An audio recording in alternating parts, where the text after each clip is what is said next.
ঠিক আছে ঠিক আছে। তো সাইবার সিকিউরিটি নিয়ে আমরা আলোচনা করতে এসেছি। এটা আমাদের জেলা জজ সাহেব সুময় বন্দ্যোপাধ্যায়ের মস্তিষ্ক প্রস্তুত।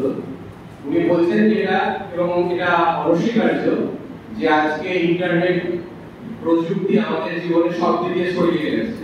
এটা ছাড়া আমরা না অনলাইন পড়াশোনা করতে পারি, না ফেসবুক, ইউটিউব, আর বাকি ধরুন ইভেন্ট কেনাকাটাও আমরা অনলাইনেই করছি। তো এই পরিস্থিতিতে যেটা হয়েছে আজকে আপনারা সবাই আধুনিক আপনারা সবাই এগুলো জানেন যে পাসওয়ার্ড সুরক্ষিত রাখতে হবে বা আর যাদের ছোট ছোট সাময়িক ইস্যুগুলো আছে যে অনলাইন হ্যাকিং, ফিশিং যেগুলো হচ্ছে সেগুলো সম্বন্ধে রেগুলার আপনাদের আপডেট দেয়, বিভিন্ন নিউজ পেপারেও পড়েন, টিভিতেও দেয়।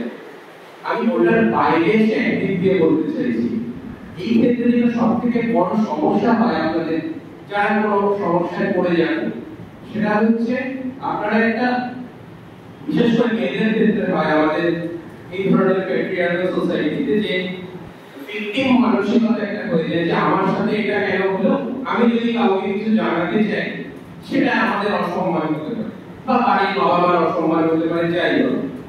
আমি এই ব্যাপারটা স্ট্রেস করতে চাই কারণ বাকি টেকনিক্যাল ব্যাপারগুলোতে আপনাদের ম্যাডাম জজ সাহেব বললেন। আমি যেটা করি, আমরা রিপ্রেজেন্ট করছি জেলা আইনি পরিষেবা কেন্দ্রকে। এখানে আপনারা আপনাদের বাবা মা, শিক্ষক শিক্ষিকাদের যেমন কোনো বিপদে পড়লে সাহায্য চাইতে পারে, আমাদের কাছেও ঘরোয়াভাবে এইভাবে এসে বলতে পারে।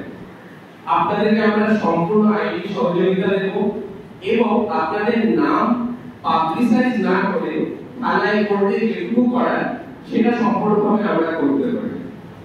এটা সত্যি যে বার্ডো স্কুল এখানকার সব থেকে ঐতিহ্যমণ্ডিত স্কুল, সেই জন্য স্যার যখন বললেন সাইবার সিকিউরিটির একটা প্রোগ্রাম করবো, আমি এখানটাকে আগে চেষ্টা করলাম চুজ করার, কারণ এই স্কুলের সঙ্গে আমারও একটা লিঙ্ক আছে। যদিও সেটা আমার জন্মের আগে, কারণ আমার মা এখানে পড়েছিলেন, উনি এখানে হোস্টেলে থাকতেন, অনেক বছর আগের কথা। তো তখনকার সমাজ এখনকার সমাজ অনেক এগিয়েছে, আপনাদের সবার কাছে মোবাইল আছে এবং সেই সঙ্গে সাইবার সিকিউরিটি ব্যাপারগুলো এখানে আসছে।